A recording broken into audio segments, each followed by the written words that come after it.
Bonjour, bienvenue sur la chaîne de la construction du réseau de Wissonheim et de son extension. J'espère que vous allez bien. Deuxième partie de ce petit ensemble de vidéos qui vous montre comment on passe d'une esquisse à la préparation d'un fichier d'usinage qui ensuite après sera utilisé à la CNC. Alors l'objectif c'est de vous montrer effectivement les différentes étapes. Dans la vidéo de la première partie, je vous ai montré comment avec l'esquisse qui était un peu une esquisse préparatoire, je l'ai remise en forme couche après couche pour pouvoir faire les opérations d'usinage.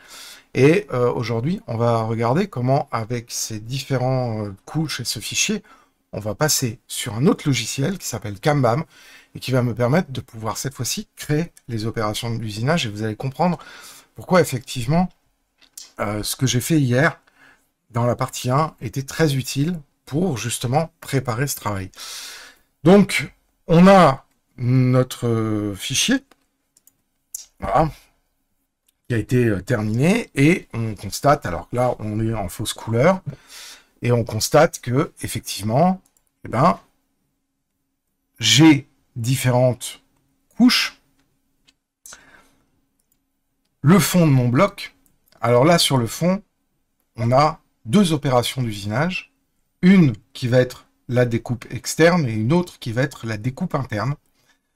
Alors, je vais revenir un petit peu là-dessus parce qu'effectivement, il y a des notions qui sont importantes quand on utilise une CNC.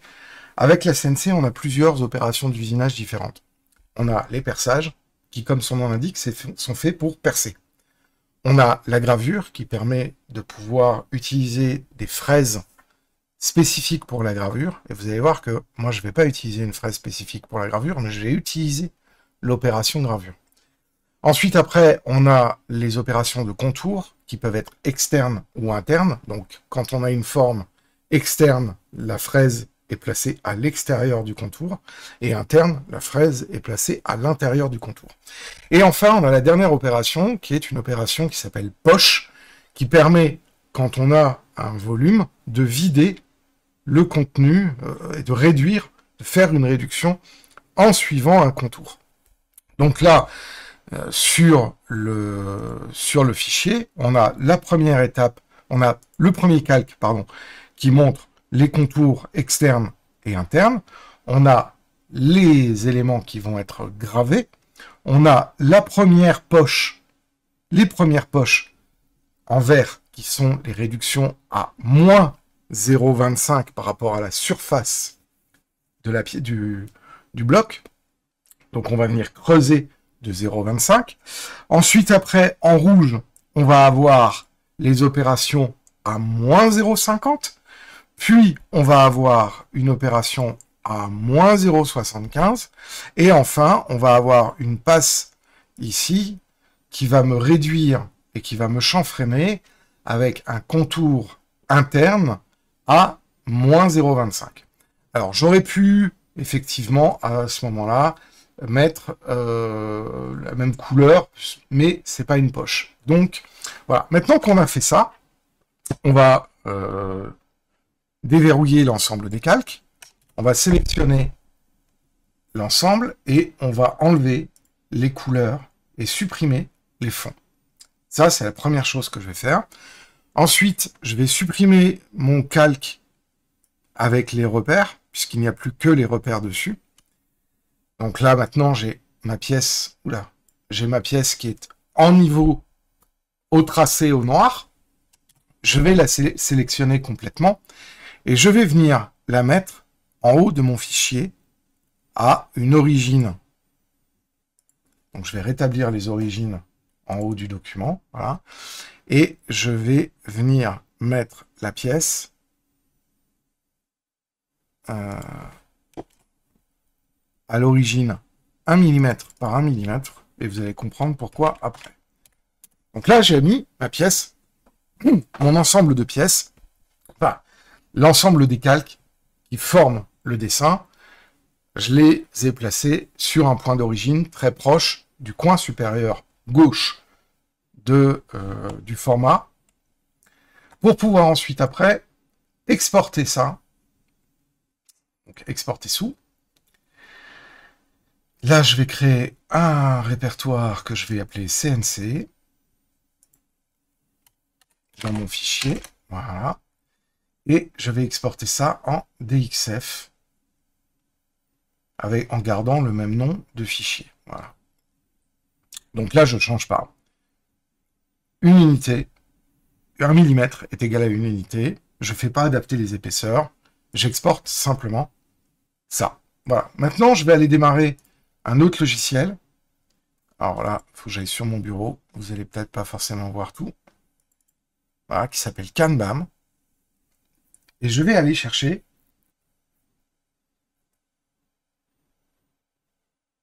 serveur non disponible. Tiens. Bon, je regarderai ça après. Je vais aller chercher mon fichier DXF qui se trouve là, par exemple, vous en avez d'autres. Alors, construction du réseau, dépôt, atelier de réparation, CNC, et voilà mon fichier. Et là, vous voyez, automatiquement, la ligne rouge et la ligne verte me donnent le point de coordonnée 0 de l'usinage.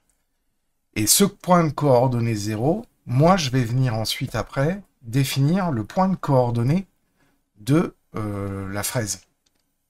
Alors, j'ai oublié de vérifier un truc. J'ai oublié de vérifier ici si la largeur était compatible avec ma CNC. Donc là, ça fait 20 cm de large sur 15 cm de haut, donc c'est bon. J'ai pas de problème de format, je peux laisser ça comme ça. Voilà. Maintenant, la première des choses que je vais faire, c'est que je vais aller dans l'usinage et je vais aller définir mon origine machine. L'origine machine, je vais le mettre à 0, 0. Voilà. Et j'ai donc ici, vous voyez, l'endroit où je vais avoir ma référence, mon point d'origine d'usinage. Et c'est là où je vais venir commencer. L'ensemble des opérations vont commencer par là. Donc, maintenant que j'ai ça, je vais commencer d'abord par sauvegarder le fichier, parce que je suis un peu parano et j'ai pas envie que ça plante. Voilà, je vais enregistrer. Et maintenant, on va commencer à préparer l'ensemble du fichier. Alors, là, ici, c'est pas très compliqué. On va d'abord sélectionner toute la pièce. Et on va ensuite faire... attendez, je vérifie. Voilà. On va ensuite, après... Attendez, je vais faire un petit connerie là. Oui, on va faire polyligne, insérer des arcs. Ok. Là, ça va avoir pour résultat, en fait, toutes les courbes qui sont ici. Maintenant, sont sur des arcs et ne sont plus des splines. Ce sont maintenant non plus des splines, ce sont des polylignes. Et les polylignes, ça va permettre de pouvoir économiser en fait des coordonnées X et Y pour comment s'appelle, les opérations d'usinage, et donc me permettre d'avoir un mouvement fluide. Voilà, donc maintenant, on va revenir sur le principal.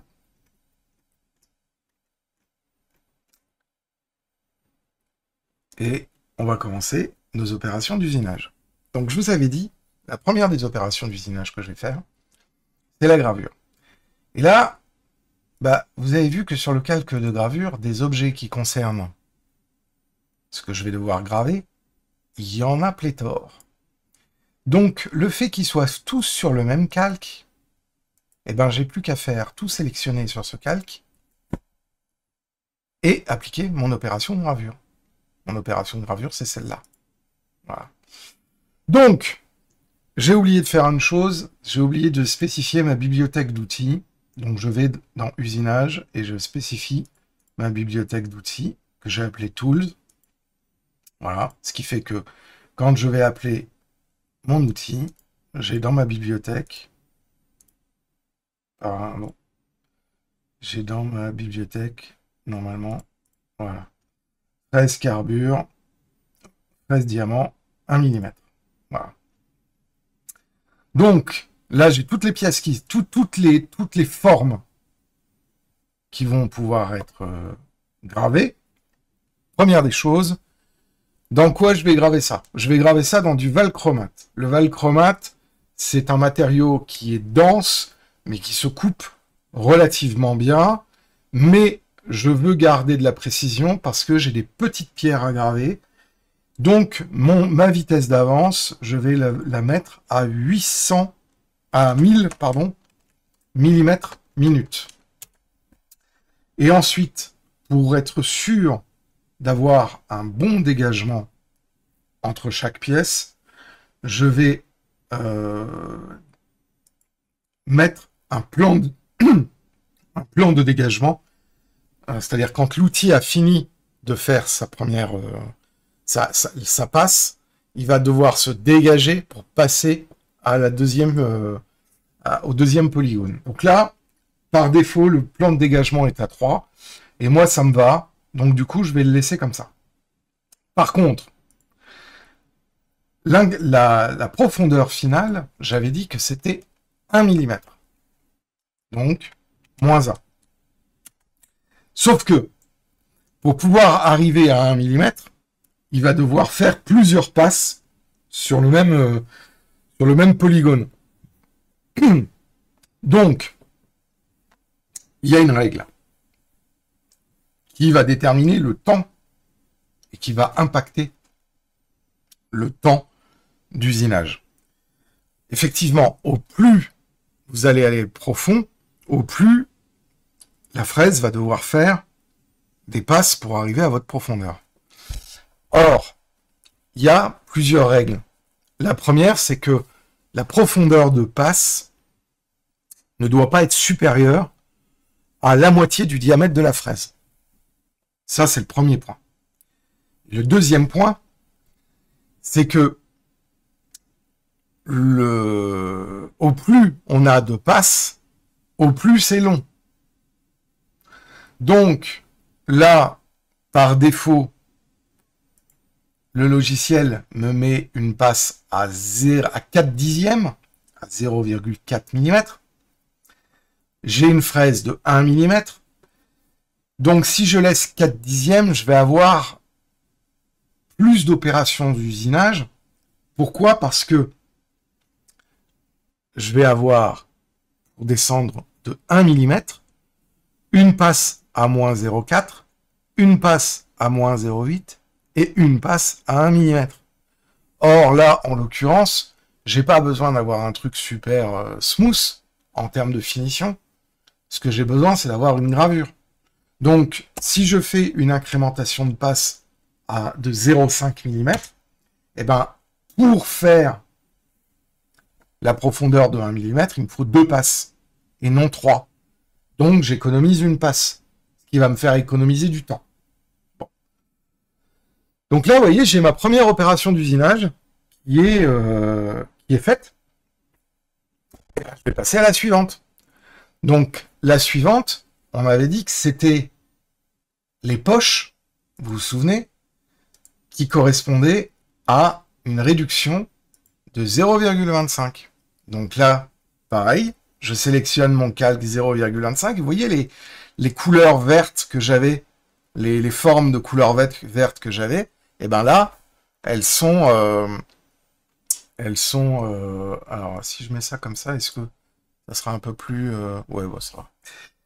Donc là, elles sont déjà montrées. Et là, cette fois-ci, je vais utiliser l'outil poche. Alors là, pareil, l'outil poche, bah, je suis toujours... Ah oui, c'est pour ça que j'avais... Je suis toujours avec ma fraise coupe diamant, carbure coupe diamant de 1 mm.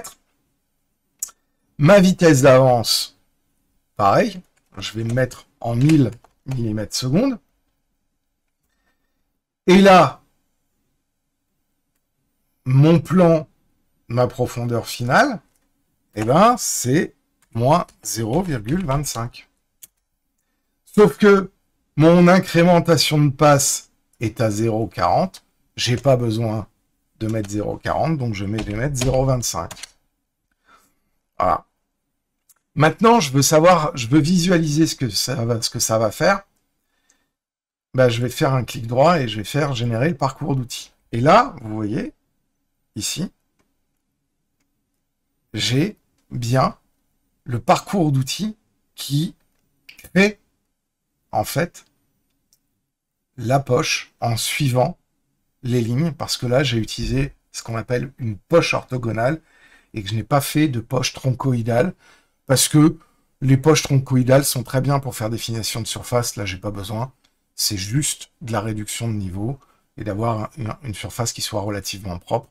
Donc, je n'ai pas besoin de me prendre la tête avec ça. Voilà.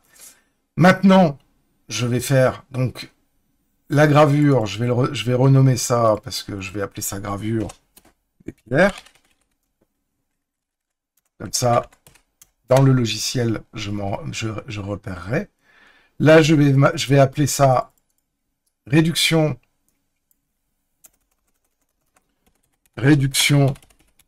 moins 0,25. Avec une majuscule, ça serait peut-être mieux.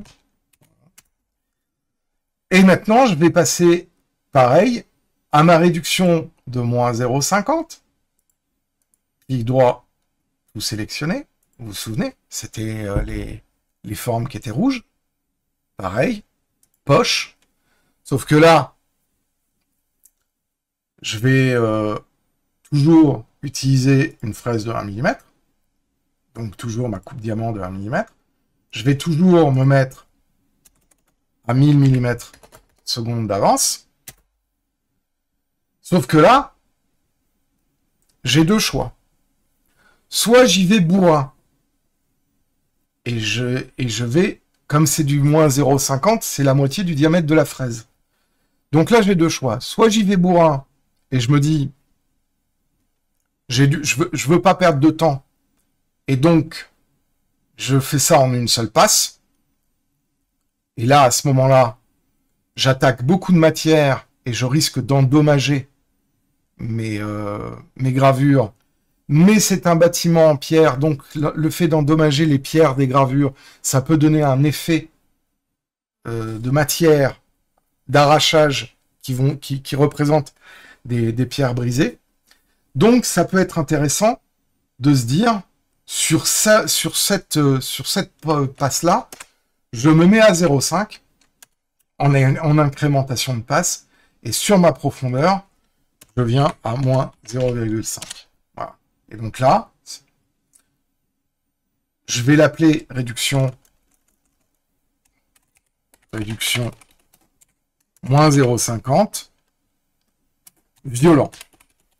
Si je veux avoir un état de surface qui soit nickel, là, en l'occurrence, j'aurais mis une incrémentation de passe de 0,25, ce qui fait que pour obtenir moins 0,5, j'aurais eu deux passes. Et donc, là, je fais une réduction violente. Je sais que je vais attaquer la moitié du diamètre de la fraise. Donc, techniquement, si la fraise est un peu fatiguée, sur cette opération-là, je risque de la casser.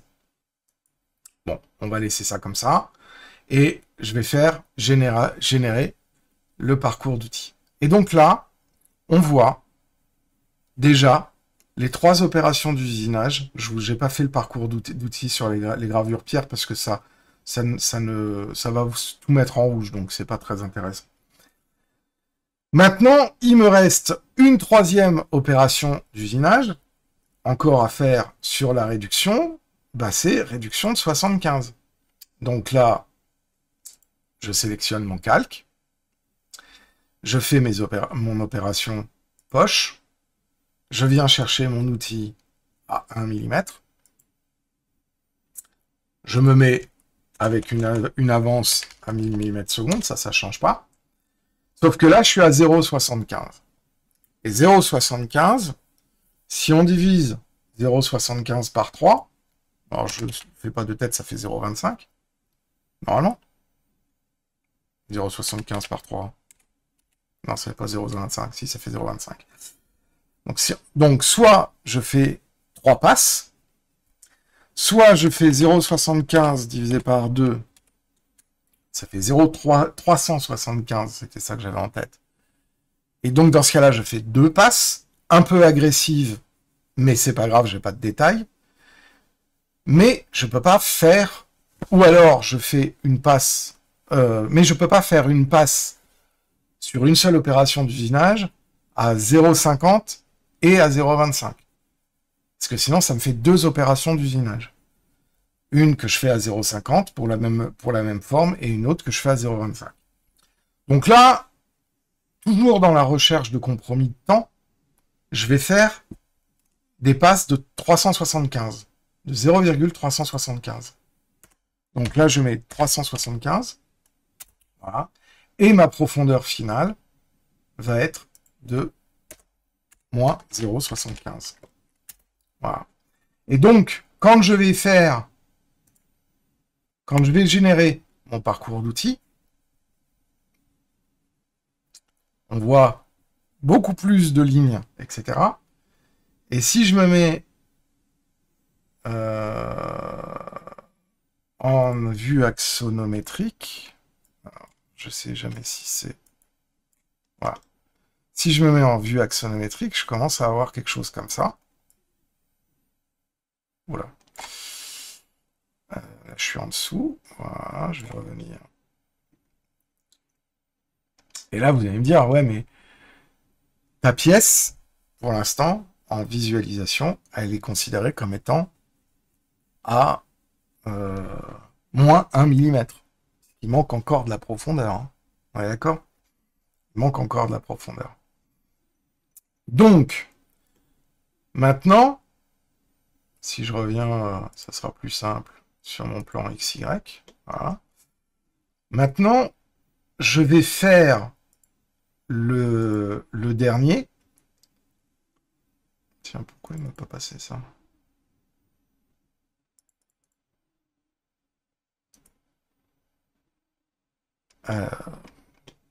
Qu'est-ce qu'il me fait là?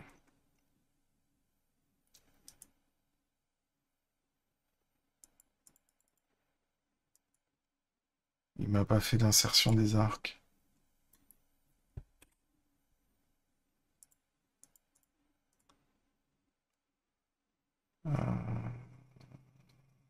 Si, on l'avait déjà fait. Donc là, ici, je vous avais dit la dernière fois, c'est ma fraise, donc c'est un contour. Je mets mon opération de contour, c'est un contour qui est intérieur par rapport à ma forme, avec toujours ma fraise diamant de 1 mm, toujours en 1000 d'avance. Cette fois-ci, j'avais dit que c'était du 0,25, la profondeur, donc je mets 0,25. Profondeur finale, 0,25, moins 0,25, pardon. Voilà. Et quand je fais le clic droit sur mon opération de contour, on voit que ma fraise passe. On voit le chemin de ma fraise ici. Bon. Maintenant, je vais faire la même chose, mais pour toutes les fenêtres percées, là. Et donc là, c'est sur les fonds de découpe. Pourquoi c'est passé en spline? Voilà. Donc je vais chercher mes fenêtres. Voilà. 1, 2, 3.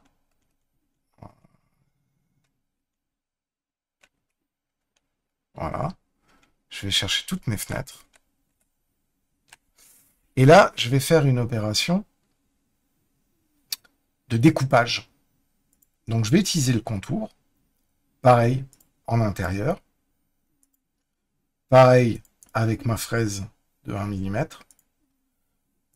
Pareil, là, il n'y a pas beaucoup de surprises. Sauf que là, je vais mettre incrémentation de passe à la moitié du diamètre de ma fraise, mais je descends sur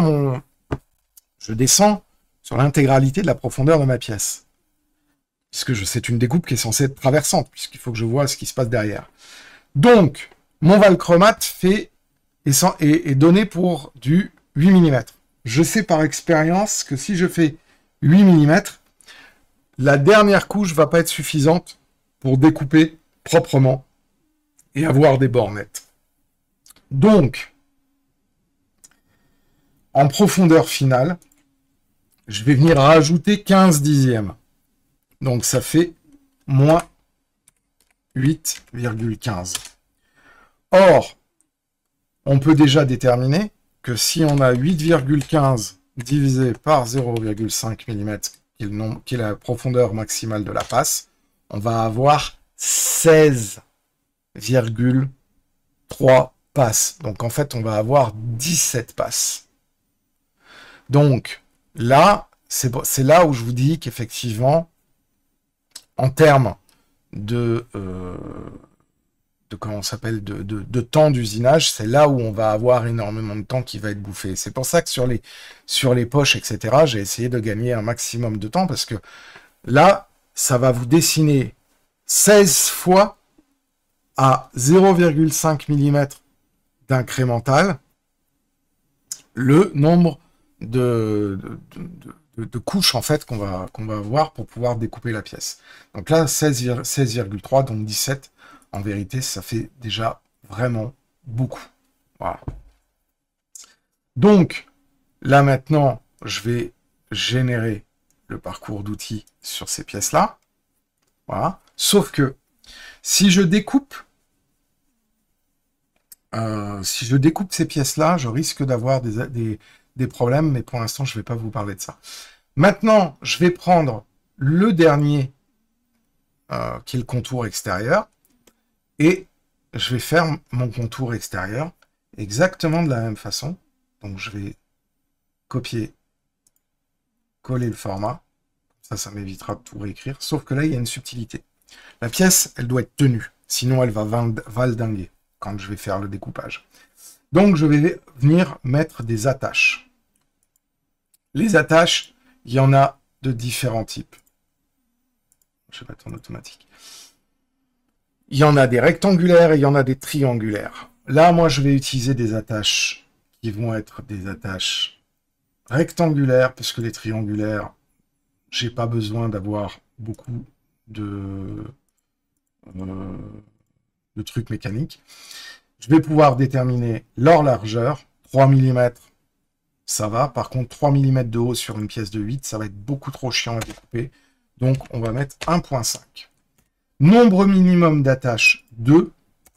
Nombre maximum d'attaches, 4, parce que c'est une pièce qui est relativement carrée et pas complexe. Donc, je ne vais pas m'embêter. Et quand je vais faire le traçage de mon contour, ça va me générer, vous voyez, des petits pitons. Sauf que ces pitons sont placés n'importe comment, mais ça ne m'intéresse pas de les placer comme ça. Donc moi, je vais en mettre un ici. Je vais en mettre un... Voilà.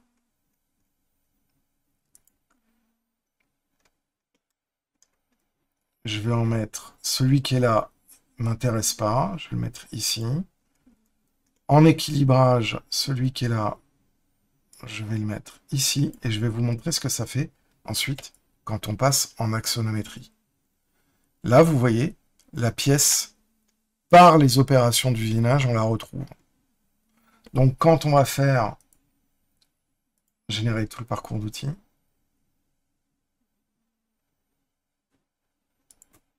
ah, j'ai un problème d'index, qu'est-ce qui se passe?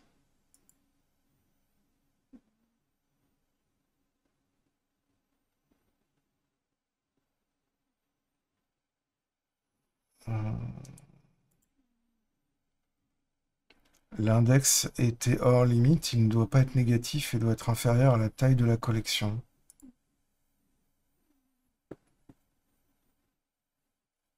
Je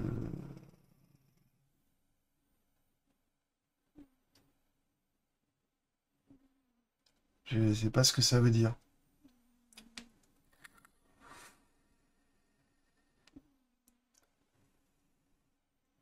L'index.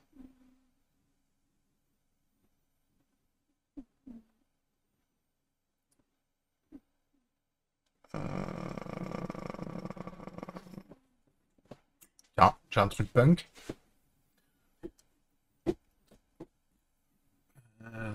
Qu'est-ce que ça veut dire, ça, l'index?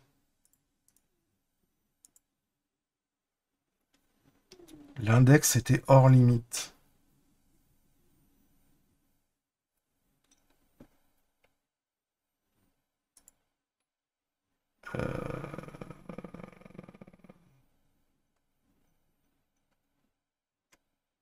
Oui, mais encore. Putain, c'est une erreur qui m'a jamais faite, ça. Pourquoi à chaque fois que je fais des lives, il fout des erreurs que je connais pas? Alors, on va sauvegarder déjà.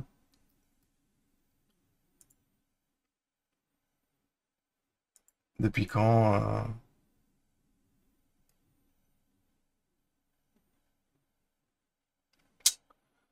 euh,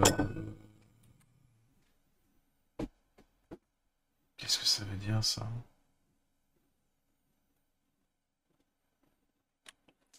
Bon, j'adore.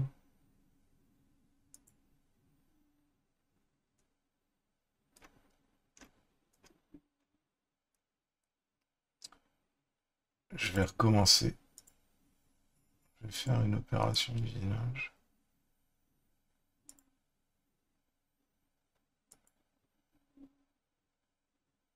Par défaut, je vais regarder, parce que ça se trouve, il y a un truc qu'il a pas apprécié.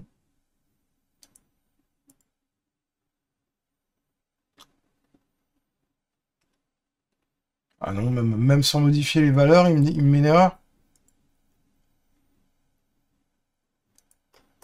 Ah, hello Houston, we may have a problem.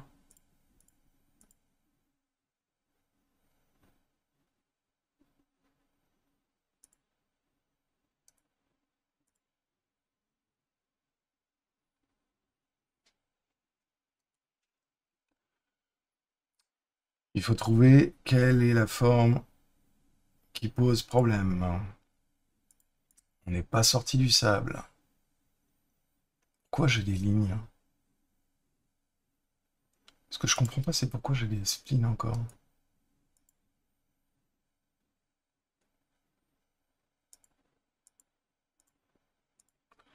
Je devrais plus avoir de spleen normalement.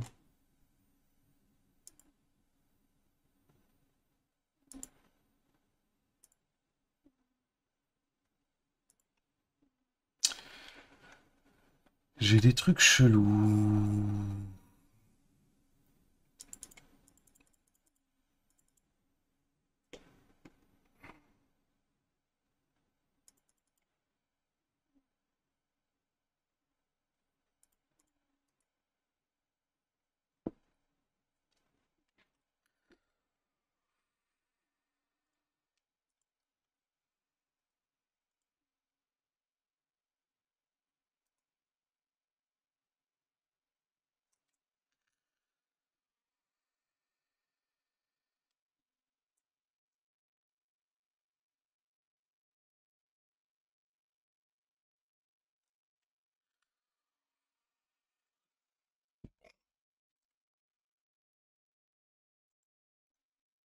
Je vais regarder si mes spleens, si c'est les spleens qui foutent le bordel.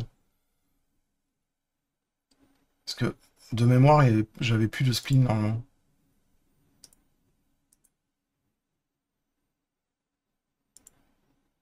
Bah non.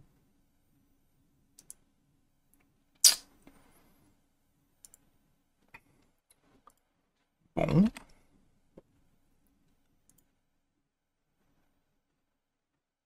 J'ai un petit souci.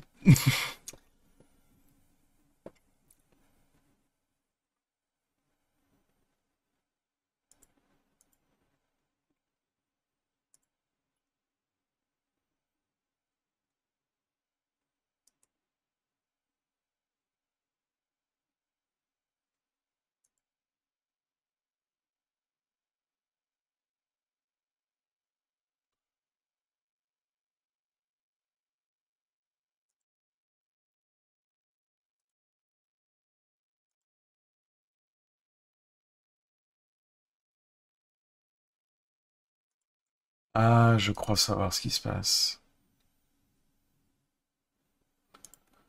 Je crois savoir ce qui se passe. Je dois avoir un truc qui est paumé quelque part.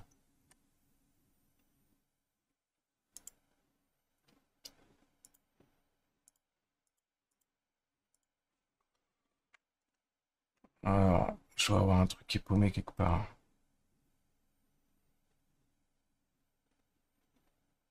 Bon. On va faire autrement. Ça sera pas propre, mais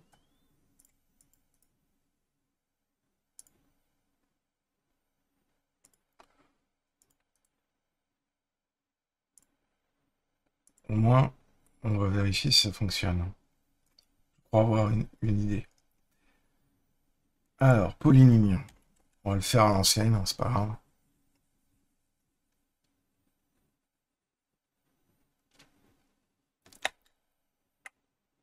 Bon. 222. On va essayer comme ça. Enlever pierre, copier. Coller le format. Là, ça marche.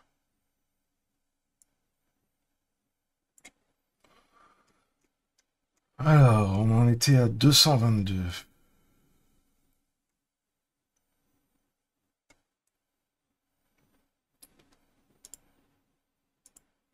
Donc, 223.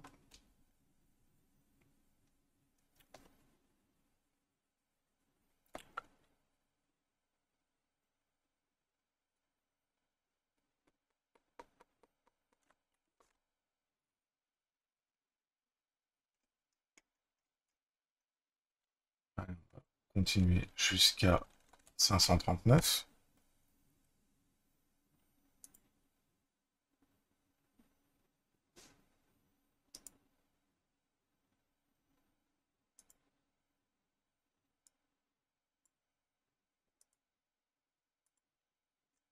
Ok, donc là, il m'a fait.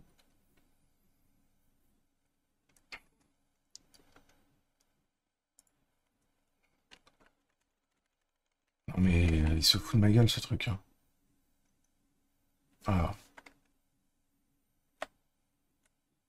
pourquoi j'ai des lignes? Ah oui, si, j'ai des lignes.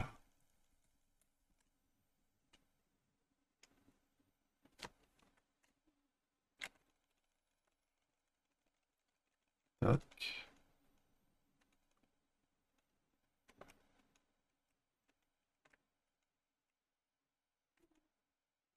Polyligne. Ah, ça se trouve, c'est ça qui foirait. J'ai deux trucs. J'ai deux trucs invisibles. Ça se trouve, c'est ça qui foirait. Je devais avoir des trucs qui étaient dans Illustrator et qui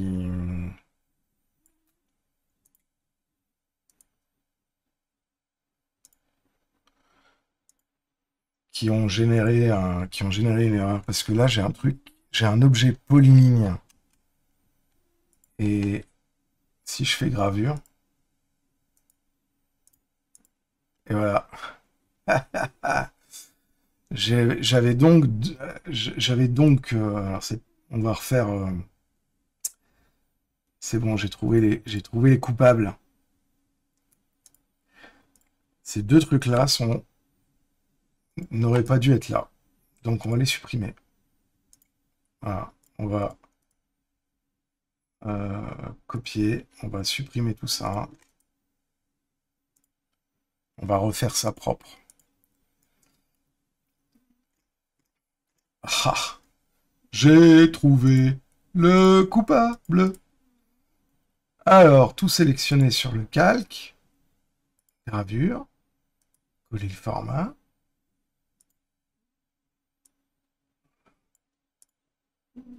On va appeler ça gravure tiers. Voilà. Donc, et on va sauvegarder tout ça parce que sinon, ça va être la panique. Donc maintenant, on voit l'ensemble des opérations d'usinage qui forment ma pièce. Et maintenant que j'ai ça, bah, je fais générer donc le parcours d'outils global pour être sûr qu'il n'y ait pas d'erreur. Je préfère régénérer le parcours d'outils vu que j'avais une erreur tout à l'heure. Et maintenant, je vais créer le fichier G-code. Donc, le fichier G-code, eh ben, il est là. Il va me préparer le fichier G-code. Et ensuite, on va regarder comment ça va se manifester sur le logiciel de pilotage de la CNC. Donc là, évidemment, je ne sauvegarde pas. Je reviens ici. Parce que je ne veux pas perdre le fichier tel que je l'ai fait. Et je vais démarrer le logiciel UCCNC, qui est donc le logiciel de contrôle de ma CNC. Donc là, elle gueule parce que elle n'est pas... alors, je vais mettre de telle façon à ce que vous voyez un petit peu mieux sur toute l'image et qu'on soit à peu près homothétique. Voilà. Donc là, je vais charger mon fichier qui se trouve dans la zone train, la construction du réseau de Wissenheim, fichier dépôt, atelier réparation, CNC, et là je cherche mon fichier G-code, voilà, et là, ici, eh ben, on remarque exactement la même chose, avec toutes les trajectoires des outils, pour former ma pièce. Alors maintenant, si je veux avoir un aperçu de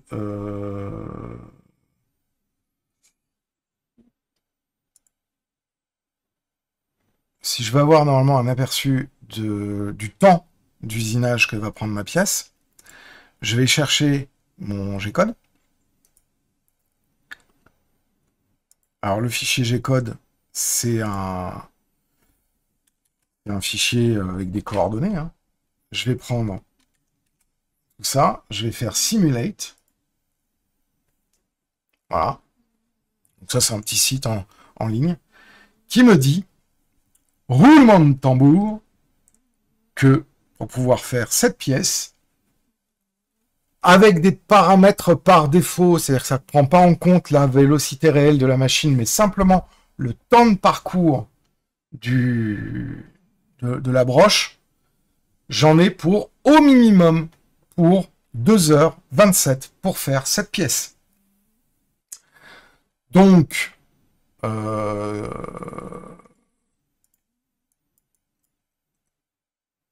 c'est mignon. C'est mignon. C'est pas trop mal optimisé par rapport à ce que je veux faire. Donc là, globalement, je n'ai plus qu'à brider une pièce de valchromate dans la machine, mettre une fraise de 1 et lancer Start Cycle, ici. Enfin, faire mon calibrage, mon placement de mon origine, etc. Bon, ça, je vais pas vous le faire maintenant, parce que c'est pas... Mais voilà. Donc ça, vous avez vu un peu le process entre l'esquisse, la préparation de l'esquisse, la mise en place de mes différents calques, c'est-à-dire l'éclatement de l'esquisse en différents calques pour pouvoir faire des opérations d'usinage, l'export, l'import dans Kanban, qui est donc le logiciel qui va me permettre de cuisiner le G-code et donc de préparer les opérations d'usinage, définir mes opérations d'usinage calque par calque, définir mes outils, mes vitesses d'avance, etc. Et ensuite générer le G-code, générer le parcours d'outils, puis générer le G-code, puis envoyer le G-code dans un autre logiciel qui est le driver de ma Stepcraft. Et une fois que ça c'est fait, après, j'ai plus que les réglages machine, et je lance, et je serai parti pour 2h30 d'usinage de cette façade, en version 1.0.0. Voilà. Si je suis satisfait au moment où je vais sortir ma pièce, la pièce est usinée et je peux passer à une autre. Si je ne suis pas satisfait, je peux revenir sur ma cuisine, ou éventuellement, ça c'est déjà beaucoup plus chiant, revenir sur le dessin, parce que ça m'oblige à tout refaire. Voilà, c'était un petit peu ce que je voulais vous montrer dans ce deuxième épisode pour la création, en fait, de pièces. Alors, il y a quelque chose d'assez amusant. C'est que là, j'ai créé un G-code pour une CNC. Mais quand on fait en impression 3D, on va être un petit peu différent dans le process de création. C'est-à-dire que mon dessin en DXF, au lieu de le rentrer dans Kanban et de faire des opérations d'usinage, je vais le rentrer dans Fusion 360 et je vais remodeler la façade avec l'ensemble des éléments que j'ai déjà dessinés, et je vais recréer en fait une pièce en 3D. Alors que moi, quand je fais de l'usinage là, je ne m'occupe pas du rendu 3D. Le rendu 3D, c'est ce que je vais avoir à la fin, une fois que les différentes opérations d'usinage sont faites. Donc, là, je ne m'occupe pas du tout de modeler la pièce en 3 dimensions, je m'occupe de comment je vais faire en 2D et demi des opérations d'usinage pour obtenir une pièce. Et c'est bien là le problème. C'est que là, je suis bien en 2D et demi, je ne suis pas en 3D. Donc tout ce qui est face à la fraise peut être détaillé. Par contre, les côtés et l'arrière ne peuvent pas, puisque c'est une pièce qui ne se fait qu'en usinage 2D et demi. Donc quand je vais avoir besoin de faire des pièces qui vont nécessiter notamment d'ajouter des détails, des reliefs, etc., là, je vais avoir deux types d'opérations. Une avec des pièces en 3D passées par un modeleur comme Fusion 360, ou des pièces usinées en 2D et demi, par exemple pour les murs, parce que les murs, il n'y a pas de raison réelle de les faire imprimer. Je peux très bien faire, et c'est ce que je vais faire sur la gare de Wissem, c'est-à-dire des fonds de murs usinés en 2D et demi, et je vais venir rajouter des détails imprimés en 3D sur la façade en 2D et demi, notamment les colonnes, les moulures, etc. Voilà, donc j'espère que vous avez apprécié ces deux séries, ces deux vidéos qui vous montraient un petit peu le process. Alors évidemment, c'est long, hein.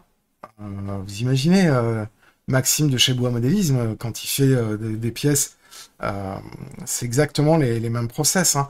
Alors lui, il va utiliser du laser cut, donc il va avoir une logique de process un peu différent, mais la cuisine du G-code, c'est exactement la même. Sauf que en laser cut, il va avoir en fait les mêmes opérations d'usinage, mais qui vont pas avoir les mêmes effets. Ça va être beaucoup plus difficile de faire des réductions d'épaisseur sans avoir de rendu cramé. Alors il peut le faire avec une gravure de surface, mais il ne peut pas faire de la réduction de 2 mm, etc. Surtout sur du carton du bois, tout risque de cramer. Mais globalement, sur les CNC, c'est pareil. Et quand vous regardez le G-code qui est produit pour une imprimante 3D, eh ben, on a exactement la même chose, sauf qu'on passe par un autre logiciel qui va faire une cuisine du STL, c'est-à-dire du volume 3D, en le sliceant, c'est-à-dire en le découpant couche après couche, puisque là, on est dans de l'additif, alors que moi, je suis dans du soustractif. Et je suis dans du soustractif en 2D et demi, ce qui fait que y a des choses que je ne peux pas faire, parce que je ne peux pas, je n'ai que 3 axes, X, Y et Z, et que si je voulais faire exactement la même chose que de la 3D, mais sur de l'usinage en 3D, il me faudrait une CNC 4 ou 5 axes, ou 6 axes. Alors là, on commence à arriver dans les trucs absolument phénoménaux, et c'est bien au-delà de cette machine semi-professionnelle, mais parce qu'il y a en additif l'impression 3D, en soustractif l'usinage CNC, et en fonction du nombre d'axes et de degrés de liberté de votre CNC et de votre fraisage, eh ben, vous allez pouvoir faire beaucoup plus de choses qui vont être peut-être plus faciles à faire en impression 3D parce que bah, vous allez pouvoir mettre des supports et puis l'additif va imprimer vos supports, alors que en soustractif, c'est le mandrin qui tient votre pièce qui lui va avoir des degrés de liberté et le fraisage qui va pouvoir se faire. Mais là, une fraiseuse avec 4 ou 5 ou 6 degrés de liberté, c'est pas le même tarif. Voilà, j'espère que vous avez apprécié ces deux petits, ce workflow, ces explications. Merci, vous êtes de plus en plus nombreux à suivre l'activité de la chaîne. Bienvenue à Wessenheim. Moi, je vous dis à très bientôt pour la suite de la construction du projet Nomade. Parce que là, j'ai eu quelques contretemps, il fallait que j'attende que les supports que je fasse sèchent. Et aujourd'hui, ils n'étaient pas encore secs. C'est pour ça que je vous ai fait ces deux vidéos hier et aujourd'hui pour pouvoir continuer à faire la pose du relief sur le module de 75. Et en plus, j'attends des éléments qui doivent être envoyés par ABCYP, l'artisan, et par... qu'est-ce que j'ai commandé d'autre? J'ai commandé... chez ABCYP, j'ai fait une autre commande pour le projet Nomade. Et donc, du coup, j'attends que ces deux commandes arrivent pour pouvoir continuer le travail sur les modules de 75. Voilà, en tout cas, moi, je vous dis à très bientôt. Prenez soin de vous, prenez soin de vos proches. Et puis, bah, si vous en avez l'occasion, n'hésitez pas, faites du train. Ciao!